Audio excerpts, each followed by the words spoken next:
as our tradition in this house, we take our time to talk about the season. And so whenever we have entered Christmas, we teach several teachings on Christmas to really shift the spiritual focus to a reason for the season. And we start today the first of many series, as grace will allow us with the Sundays ahead to talk about Christmas.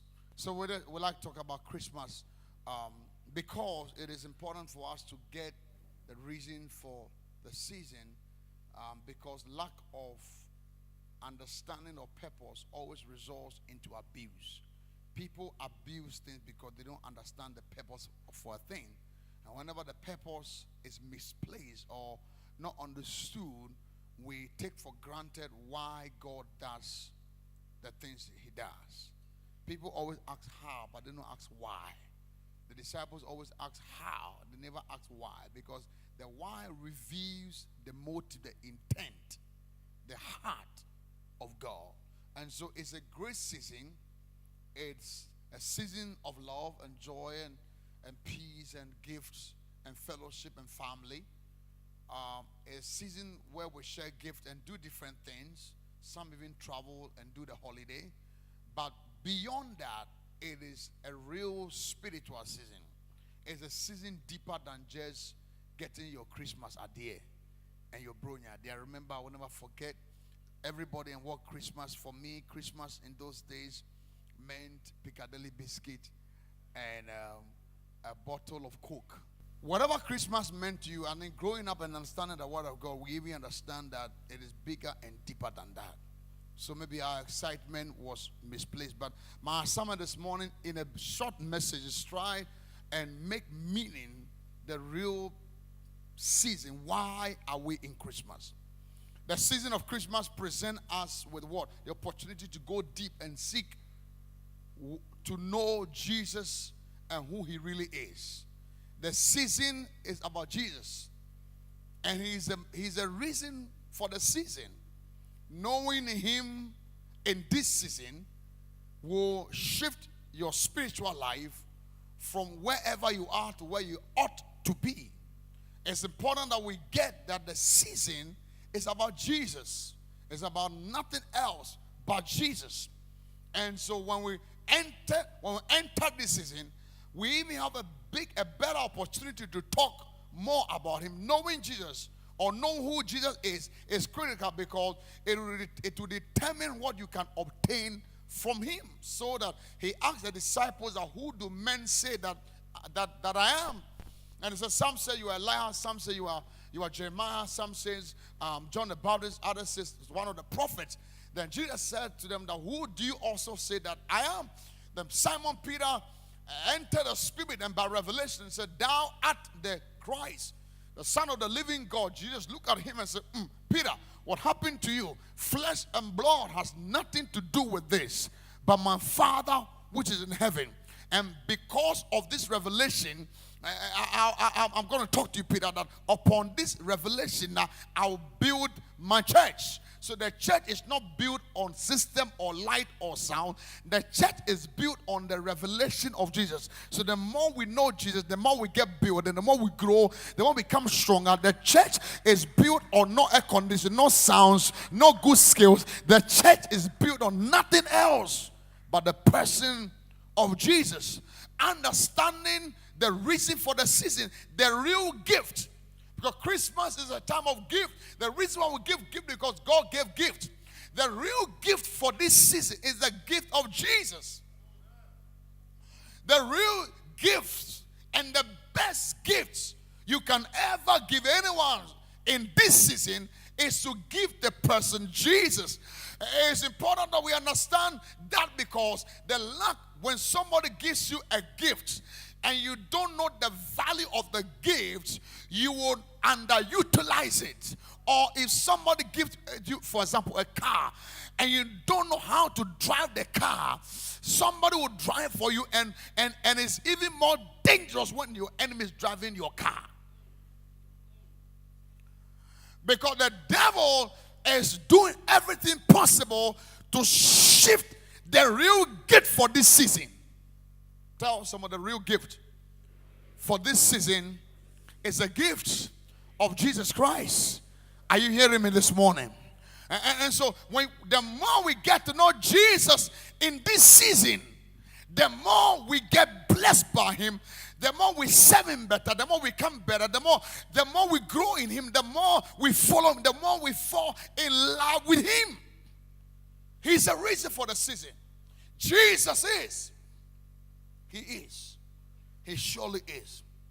And as much as this season reminds us that Jesus has been given to us, yet we cannot do anything with this gift unless we understand what this gift is used for. So the Bible presents us inside of the Christmas story, and it inspires us. There is no better place, or there's no better book in the Bible with such insight than the book of Numbers. I love the book of Numbers. Very powerful book.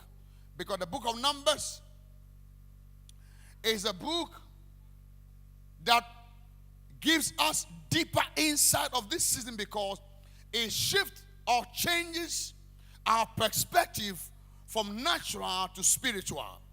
We find out in the book of Numbers that it is the height or the height of rebellion. Whenever we read the book of Numbers, we see the height of rebellion. Rebellion at the highest, just as we are in right now. In the book of Numbers, we find out that the first time the people of Israel rebelled against Moses, when the Korahites spoke against Moses, and Moses spoke and said, if I be a man of God, let the earth open his mouth and swallow them. They rebelled against Moses. In the book of Numbers, we see rebellion at the height. The peak of rebellion in the journey of the children of Israel is found in the book of Numbers. They spoke against Moses. Not only they speak against Moses, they spoke against Aaron and contested the authenticity and the authority and the audacity of the office of Aaron as a priest. Not only did they speak against Aaron, the spies that were sent to go and spy the land came back, and 10 of them brought an evil report because they spoke by the flesh and contradicted the report of the Lord. And not only that, we see in the book of Numbers that a man by the name of Balak hires a prophet by the name of Balaam to curse the children of Israel.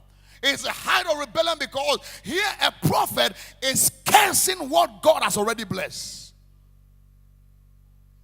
There is nothing that can describe rebellion than to stand against the will of God.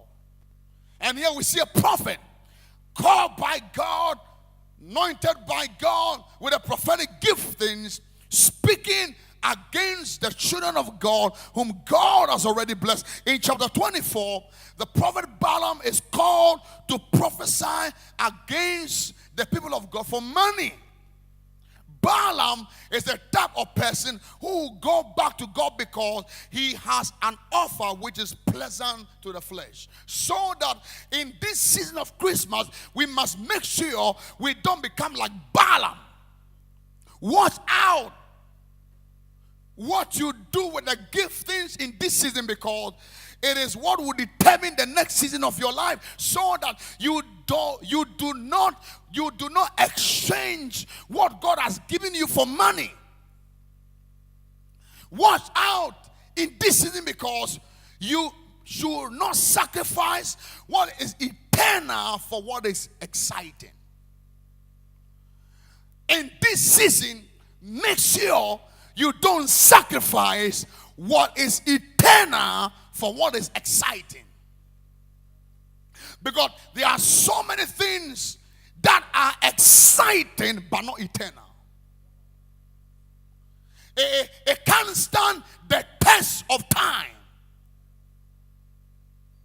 It cannot stand what God has destined. Look at us and be careful. You don't sacrifice what is eternal for what? It's exciting. Say, be careful. You don't give up your eternal salvation for earthly satisfaction. Say, be careful. You don't exchange who you are as a child of God for any gift in this season. Say, there are gifts going around, but be careful in the process, in the season of Christmas, you don't swap your eternal salvation for any earthly gift. Are you clap your hands right now? I clap your hands right now. I clap your hands right now. I clap your hands right now. Watch this. Here, a prophet of God, called by God, is now handing over, exchanging the gift of God for money. You must watch out that you don't use your gift for personal benefits. No, every gift that God has given you must benefit God and God's people, not you. Never you sacrifice what God gave you for what satisfies you. There's nothing that God gave you that is meant for just you. It's meant for God and God's people. And I wish you can look at somebody right now and tell the person, don't sacrifice what God gave you for any earthly thing. There are many who are selling the gift that God gave them.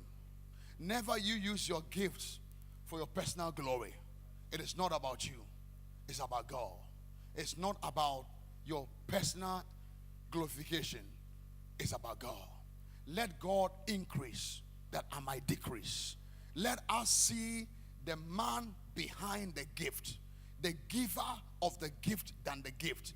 Let us serve God with every gift God has given us. Let us not deploy our gift for our own glory. Let us not deploy our gift for our own applause, because there's a difference between awards and rewards. Men gives award, but God will give you reward when you go to heaven. You must be very careful. You don't use your gift for your own personal pride and ego and arrogance. Let us be humble with the gift of God and the gift that God has given us. The devil is a liar. We have been called to serve God with our gifts. We have been called to serve God with every talent, with every skill, with every money, with every favor, with every beauty. Let us deploy our gift to the benefit of the kingdom of God and the service of God, not ourselves. It's all about Jesus. When anytime I get the opportunity to preach, I said to myself, Father, Jesus, increase in glory and in power, in honor.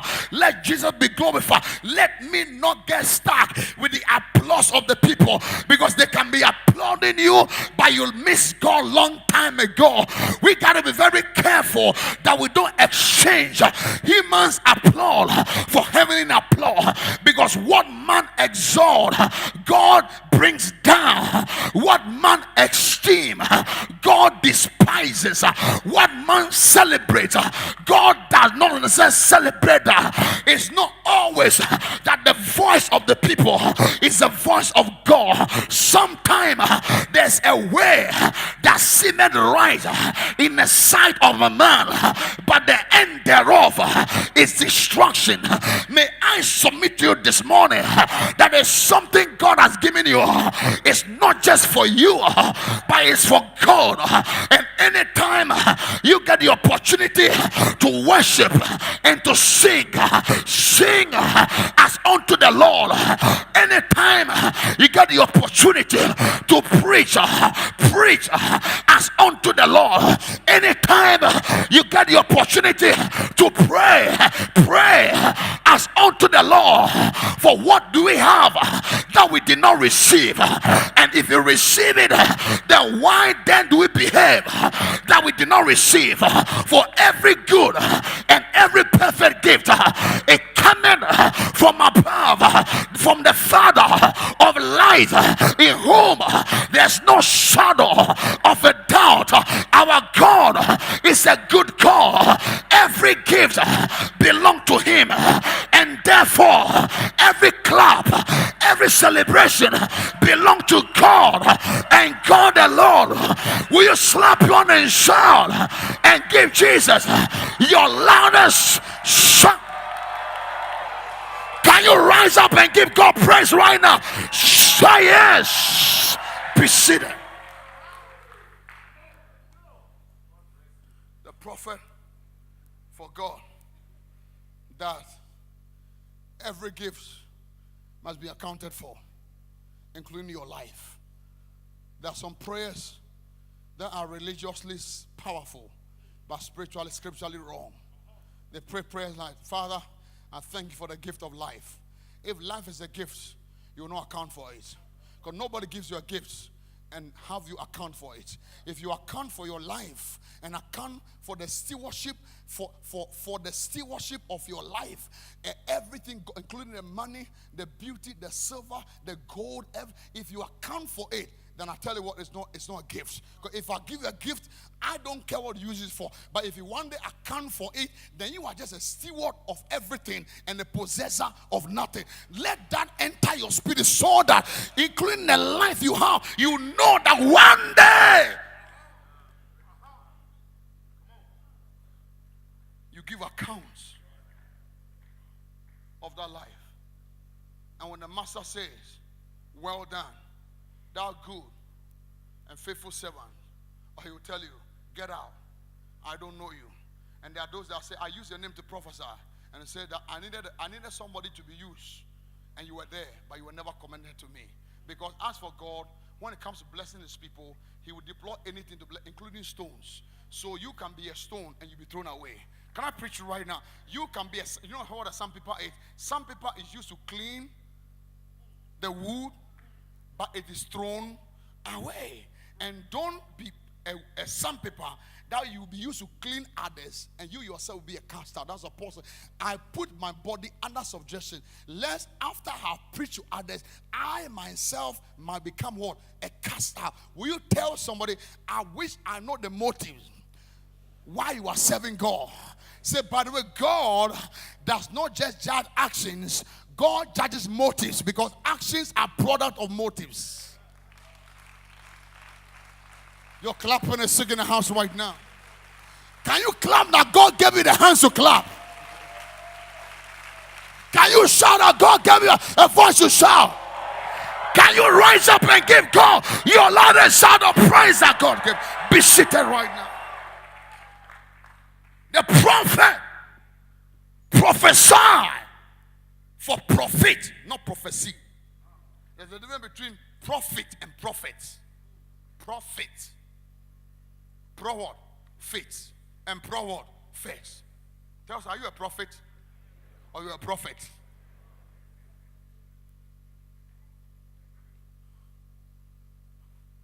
That men will not see me, but that men will see the man behind the pulpit.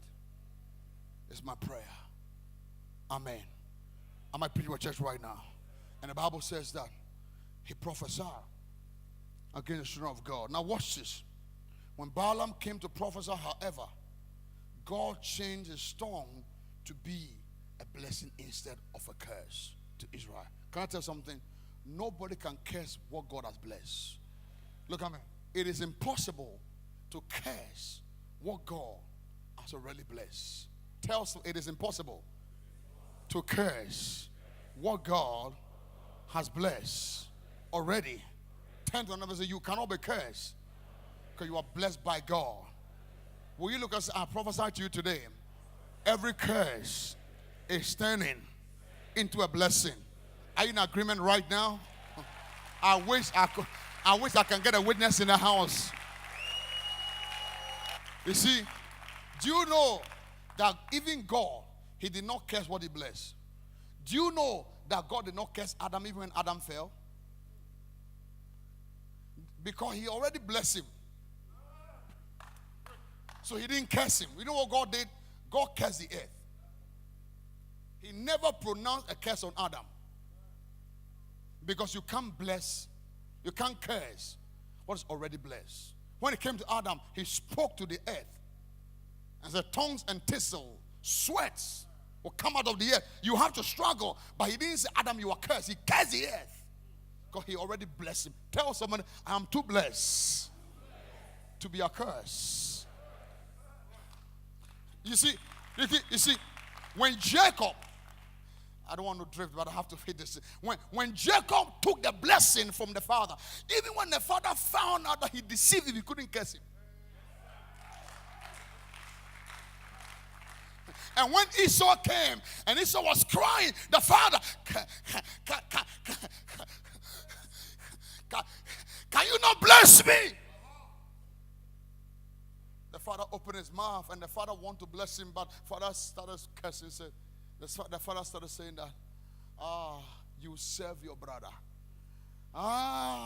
You will struggle. Your brother will be your head. Can you imagine? Because the father has already released the blessing on Jacob, and he cannot bless Esau because the blessing has left his hand. And even when Esau stole it, even when Jacob stole it, the father couldn't curse him because it has already been given. Can I tell something? So even when the father meant to bless Esau, he was cursing him because the blessing is already gone. You must understand that you can't curse whom God already blessed. Tell somebody, I'm too blessed to be accursed. That is why Jacob had to pay for it. But he couldn't be cursed.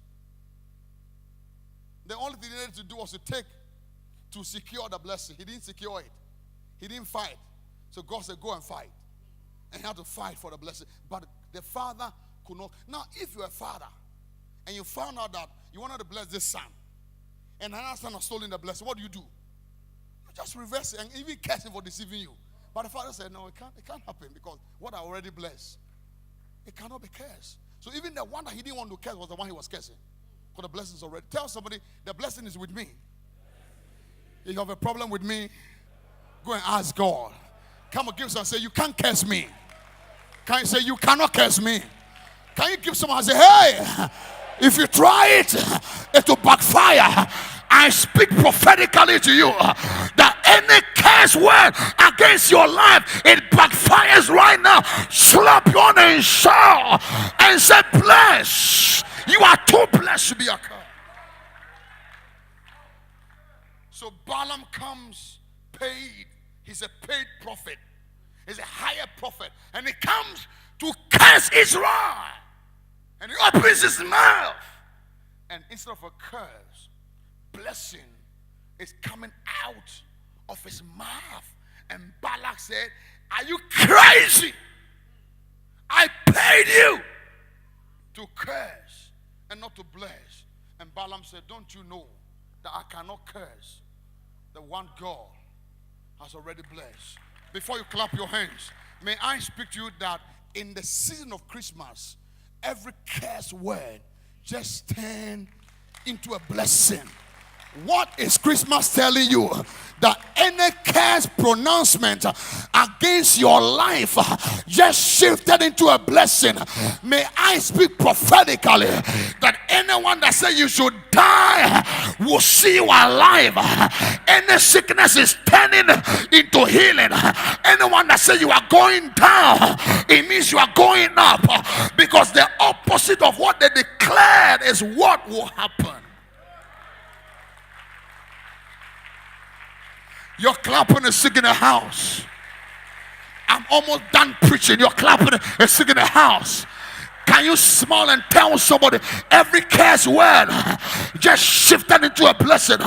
You have no idea how many people are wishing you dead, but you are still alive. The phone call that was made to you last night, they were not checking on you. They were trying to find out if you died or not. But thank God you pick up the phone and you responded. It's a prophetic decree that the curses just turn into a blessing. Clap your hands and shout. Say a blessing. A blessing. So Balaam comes and he begins to bless. In the season of Christmas, every curse becomes a blessing. No matter what you're going through, because God has the power to change the curse into a blessing. Can I submit to you that everything you're going through is to bless you? Can I speak to you in this season? Even when Augustus Caesar said everybody should be counted and numbered, and everybody should go back to their country, to their family, and to their village, and to their tribe, and to their town. And even though Mary was pregnant and was about to give birth, and was walking miles and journeying back to Bethlehem, because Jacob was of the lineage of David and came from Bethlehem, and Mary was walking with discomfort and pain, but yet she was fulfilling prophecy. Because the scripture said, "Oh Bethlehem of Judah, art thou not the least, yet out of you shall come the ruler of my people." Watch it. Augustus Caesar make a decree, but the decree was only fulfilling the prophecies of God. May I declare right now that even when they declare something to destroy you, it will shift you into fulfilling your original destiny. The Bible says what was meant for evil will turn for your good, for we know that all things work together for the good of them that love God, and unto those who are the called according to his purpose. Can I get a witness in the house? If you know that every curse word is turning a blessing. Can I see? If you think it was that simple, it's not simple. Why are you pregnant? 9 months, and you're not allowed to deliver where you were. 9 months, and she's walking. You can imagine the pain and the discomfort. But the pain and the discomfort, the decree of Augustus Caesar is only pushing Mary into a prophecy spoken of by Isaiah. Can I tell you something? No devil is in charge of your life. Look at me. Even the pain, the disappointment is all part of the Christmas story. It's all part of your story. Can I tell you something? I have watched a movie of your life, and I said the pain, the disappointment is all part of the movie, and when the movie is over, it will look so amazing. Watch this. Watch this. Even when Herod said, "I'll kill all the young ones. I will massacre, I will kill them." Even the killing was a fulfillment of prophecy. Because there was a wailing and a cry in Zion. There's a cry in the city because the Messiah is born. Even the killing was all part of the prophecy. Tell somebody the pain you're going through is all part of the prophecy. Can I tell you something? I just want you to know in this season, there's nothing that will happen to you by accident. Because some of you, for where God is taking you, not everybody can go there with you. And if God said don't take them, you will fight it. So God will have them disappoint you. So you can learn how to survive by yourself, because sometimes God needs to wrestle with you alone.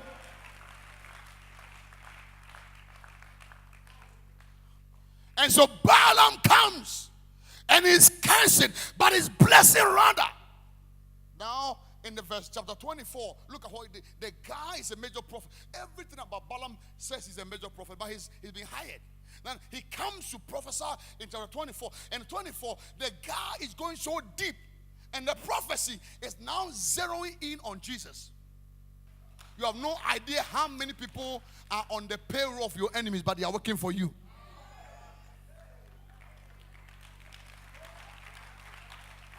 You're not doing it like that. The Bible says he comes to prophesy.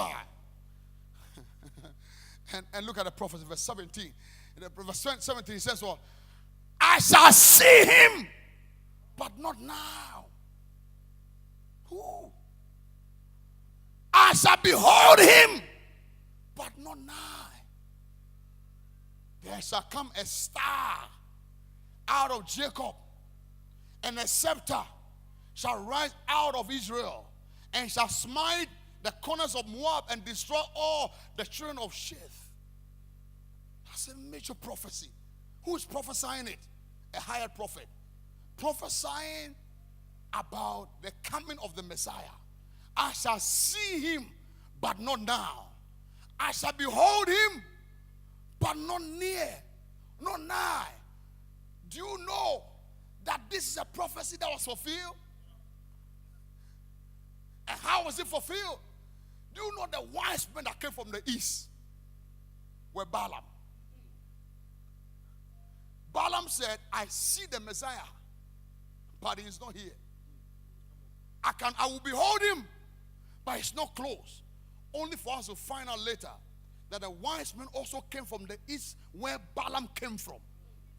And they traveled because they saw the star he prophesied about, that a star shall come out of Jacob. So the wise men came from the east in a Balaam fulfillment prophecy, so that they saw a star that led them to where Jesus was. When the wise men came, it was Balaam's prophecy in fulfillment.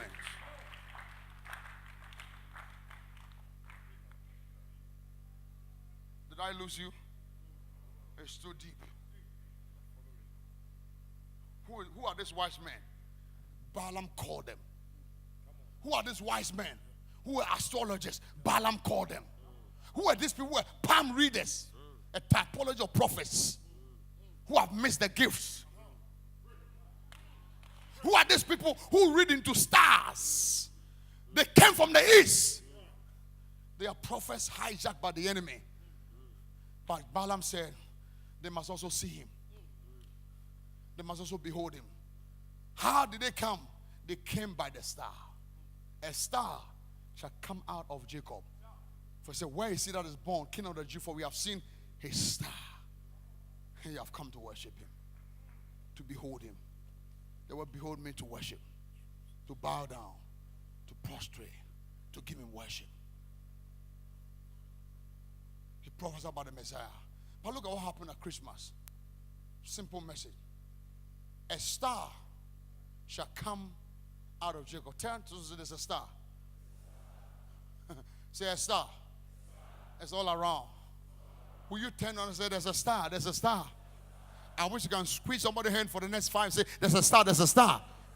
What is a star? The 2 stories at Christmas is telling in this scripture is that there's a star out of Jacob. Jesus is the star out of Jacob. A star is simply a natural luminous body which is visible in the sky, especially at night. A star therefore shows us that we are what? In the night season. It tells us that even though there is darkness, we have hope that the day will rise again. It is visibility in times of what? Invisibility. A star is something that has 5 points, and 5 is symbolic of grace. Jacob, on the other hand, means the holder of the heel, the heel holder. Jacob, it was because of what they did in the flesh. Even when he was being born as a little boy, he came holding his brother's heel.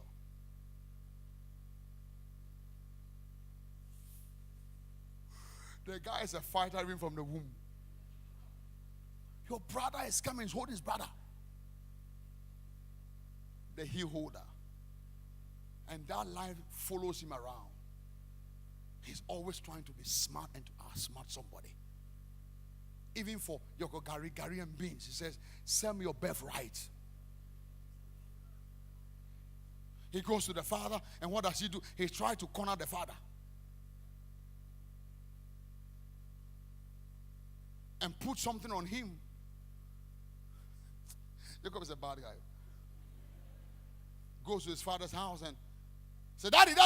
He gets to the house. He gets to the father's house. He gets to the hall. The father's in the bedroom, and he picks this phone from the hall. Daddy, I brought you a gift. What gift? I brought you a phone. Can you imagine? He took the father's phone and gave to the father as a gift. Go bring me venison and take the father's goat and kill it and give the father to eat as venison. The guy is so smart. Are there Jacobs in the house? You can charge Jacob all you want, but there are a lot of Jacobs in the house. The heel holder. Then this guy goes and take the blessing for the father. Not only that. The guy outsmarted his brother twice. But you see, no matter how smart you think you are, somebody is smarter. So he goes to Laban and meets his match. These are criminals at work. Somebody say more criminal than you. And the guy said, you know something? Let's say we do the thing. You do, I do. You do, I do. Tell someone, no matter how smart you think you are, somebody smarter. Have you felt you were so beautiful until you found somebody who is more? Have you ever felt you know what's up until you met somebody that this guy? My goodness, I'm not preaching for church right now. I'm not preaching for church. Have you felt you are so smart until somebody outsmarted you? Met Laban said, you know what? The girls are yours. The girls, he didn't even tell him. And the guy meet Rachel, and you know what's time? He kisses Rachel, and he begins to cry and said, "This is my wife." And the guy is so smart. Said, "That's my wife. That's my girl." I said, "Okay, what? Serve. I'll serve. 7 years. Bring my wife." And Laban said, "You know what? Let's do the wedding. But we'll do the wedding at night. And I'll make sure you are drunk before I present your wife." That was booze and drunk, and then presented Leah. Wow. Woke up in the morning. It was after she woke up in the morning and found out, this is Leah. What be this one? Goes to Laban and says, "Laban, what do you do that? Why do you do that? Why do you do that?" I said, no, that's the law. The youngest can't marry before the elders. So if you want this one serve, at this point you have to do it. Because to settle with Leah, I got to fight for what I really want. The guy put up a fight again for 14 years and got Rachel. By the time he was through, he had 4 wives, even though he wanted one. You see, anytime you work with your brains, you complicate your life. Every complication you see in your life is because you thought you were so smart. And Jacob doesn't learn his lesson. And even though God gives him a escape, he's going home. And he says, you know what? Kids, family, everybody, let's do something. Everyone, let's do something. I have a fight with my brother, and I think he's after my life. Instead of me to pray to God for God to touch him, let's do something. Guys, you know something? Okay, who? The servant. Who is the servant? You know Jacob married servants, right? Married Leah's servant and Rachel's servant. So pick the servants, and then their children go first with their mother. And the second set of children and their mother. And then the wife he doesn't love go. And the father is the last man coming. Why? Because just in case Esau, by the time Esau kills their children and their mothers and their servant, and before he gets me, I'll run again. The guy is still thinking here. Are there some Jacobs in the house? You can laugh at Jacob all you want, but you've been trying to work with your what? With your brain. Tell someone, have you been trying to work with your brain? The Jacob means man fight. The guy's been fighting with his brain all his life. And God said, in Christmas season, even the Jacobs will produce a star. Whenever you submit yourself in this scene of Christmas, God will produce strength out of your weakness, because it is your weakness that pulls you to the darkness. But God said, in this season of Christmas, there's a star shining in the darkness. The people that dwell in darkness have seen a great light. I don't know who I'm talking to, but there's a prophetic destiny over your life that you've been trying with your brain, but it's about time you let go of your brain and let God work with you. Because when God begins to work with you, those that were your weakness will turn into your strength, because his strength is made perfect in your weakness. When Jacob wrestled with God, God changed his name. His name got changed. So the prophecy doesn't end at Jacob. So also a scepter out of Israel. Because the same man that was Jacob became Israel. And says, in the season of Christmas, those that came in as Jacob must live as Israel. Those that came in working with their brains will live here working for God. What is Israel? Israel means God fights. Jacob means man fights. Israel means God fight. So those that entered the season of Christmas as Jacobs must live Christmas season as Israel. Nobody encounter Jesus and remain the same. Nobody must finish this Christmas season the same way you started. Because if you came in as Jacob, you must leave as Israel. And my message is simple. Don't let this Christmas season pass you by without allowing Jesus to change your life from one person to another person. The same person, but this time around, encountered God. And do you know that when Jacob finally met God and God wrestled with him and changed his name into Israel, when he met his brother, instead of his brother killing him and beating him, his brother came with a hug and the keys. So that because the person that offended him was not Jacob, the person that offended him was not Israel, the person that offended him was Jacob. So because it is no longer Jacob, but it is Israel, instead of a fight, it was a hug and a gift. Before you clap your hand, may I submit to you right now, you cannot let this Christmas season pass you by without fulfilling this prophecy that every Jacob must become an Israel. Every pain must turn into praise, every hurt into testimony, every trial into triumph, so that if you enter this Christmas down, you live up. If you came to church from the south gate, you must live to the north gate. God has the power to change your life in this season. Christmas simply means becoming a new person. The old man is gone, where you fought by your strength and use your own mind and use your own skill and your own manipulation and your own beauty and your own understanding must come to an end. Let God take over. Let God be in charge of your life. Let this Christmas be the Christmas of a turnaround. When you say, I surrender it all to you. I've tried, I've Jacob, it didn't work out. But right now, I am coming in to surrender. And as soon as you surrender and you become Israel, he hands you over the scepter of authority.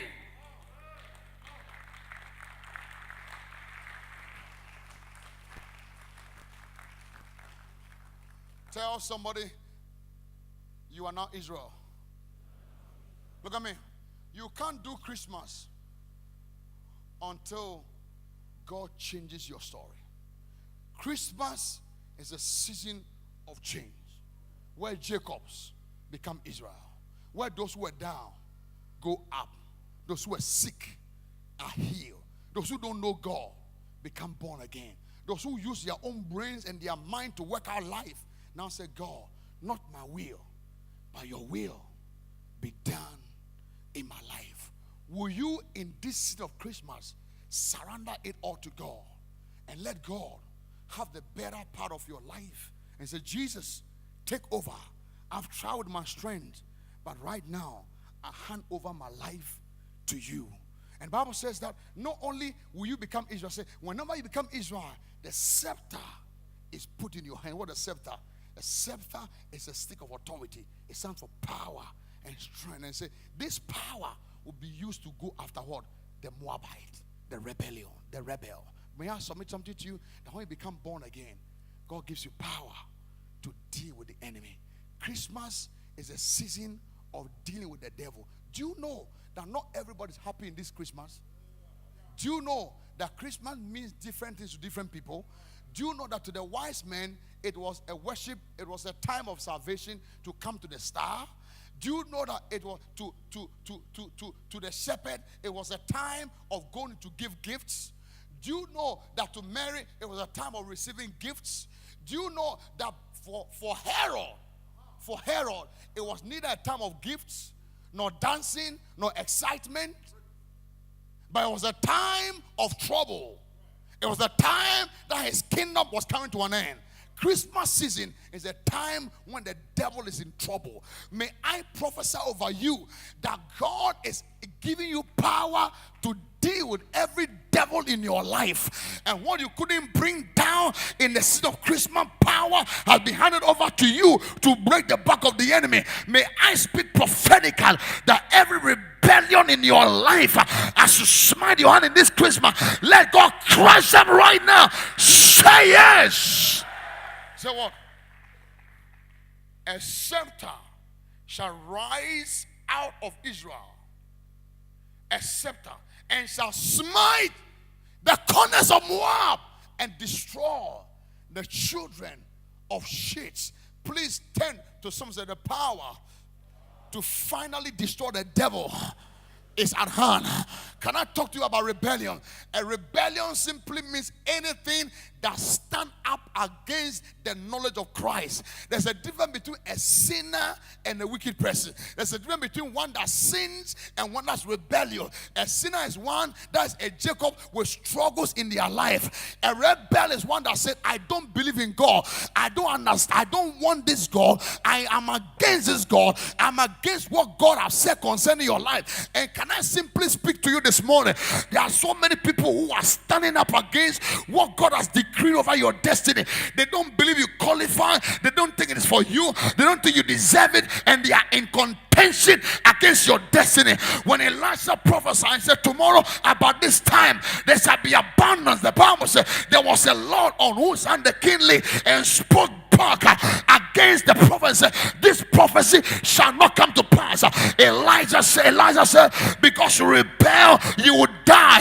Can I speak to you today that in this season, every rebellion against the mind of God for your life is coming down crashing. I came to speak prophetically that every word God spoke concerning your destiny shall come to pass. You will fulfill what God has said about you. You will fulfill your destiny. You will fulfill what God said. Not one single word will fall to the ground. If God says you will prosper, you will prosper. If God says you are blessed, nobody can curse you. If God says it is well, it is well. If God said you are healed, you are healed. Are there some believers in the house now? Can you slap your hand and shout and say yes? I wish you can look at someone face to face, eyeball to eyeball, and tell somebody the rebellion is over. You are not speaking with them. Say every rebellion. Say every rebellion. Say finally the scepter of authority is in your hands to deal with every rebellion. At the name of Jesus, every knee shall bow. Thank God for Christmas, because at Christmas we get the power to rebuke the devil and to declare at the name of Jesus every knee, including the knee of cancer, of stroke, of diabetes, of devils, of demons, as you slap your hand, they will bow down before you. Receive the grace right now. Can you rise up and shout and say yes? Before you are seated, can you just get out of your seat and tell somebody, no more rebellion? Can you promise no more rebellion? No more rebellion. Say, thank God for the change that has taken place in your life. Say, I know you used to be Jacob, but right now you are Israel. Say, I know before it was your mind, but right now you have become the star leading people to God. Say, by the way, even your life is a testimony that will lead people to God. A star is coming out of you that people will follow this star to find God. You are the blessed one. You are the favored one. You are now Israel. What was meant for evil just shifted. A star. What did the star do the last time we saw the star? It led them to Christ. A star out of Jacob means you used to be Jacob, but by the time Christ is through with you, you'll be the star that will point people to God. So people look at you and they'll follow you and follow you and follow you and follow you. And by the time you lead them to God, their life metamorphose, transform, and change. Can I tell someone I'm a testimony? Will you tell I used to be Jacob, but right now I am a star. Can you just get out of your sentence? I'm the star. I'm the star. You are able to rise up to your feet. I'm the star. I'm the star. So your testimony makes you a star. Your miracle makes you a star. Your story makes you a star. What you've been through makes you a star. The enemy thought you were dead, but now you are alive. That makes you a star. People will come and look for you and see what God has done. Come on and clap on and shout and say, I'm the star. Say yes. Do you know that when Lazarus rose from the dead, the Jews came to see Lazarus, but the Greek came to see Jesus. But do you know something? Even though they came to see what Lazarus, they saw Jesus in Lazarus. So they did not necessarily come for Jesus, but what they came for also pointed them to Jesus. Can I say something? There are many who come here not because they are coming for God. They're coming to see whether you are born again. They're coming to see whether it is true that your testimony is real. Come on, talk to me right now. You have no idea how many people who have traveled from so many places to come. Just come and check if it's Gideon really preaching. Is that Gideon? Whoa. And they come and say, yeah, once I was blind, but now I see. But guess what? There's a man that changed my life. Will you tell someone, say you were a Jacob before, but right now you are a star? Say, oh yes, oh yes. I used to drink. I used to party hard. I used to blaze the weed. I used to be crazy. But right now, my life has changed. And through me, people are running to God. Will you clap your hands and shout and say yes? Hey!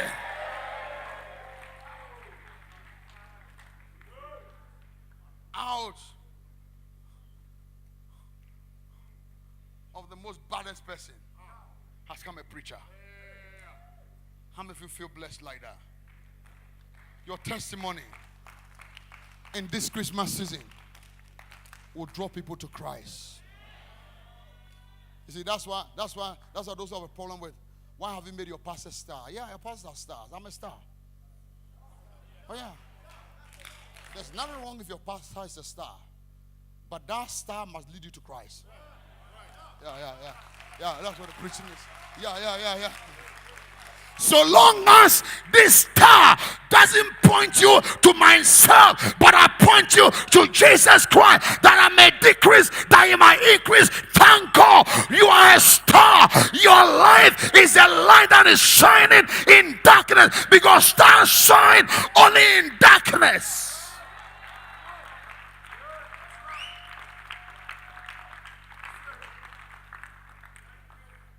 Real stars are those that shine in darkness. Can you finally walk out and tell someone you are shining in darkness? I'm done preaching. You are shining in darkness. Get out and tell them, by the time this Christmas is over, your life will so shine. You'll be the glory, the beauty. You are so favored. You are so anointed. You are in love with God. You are serving God. You are a tongue talker. You are on fire for Jesus. You are on Jesus' same high school tour. You are preaching the gospel. Are you slapping your hand like a warrior?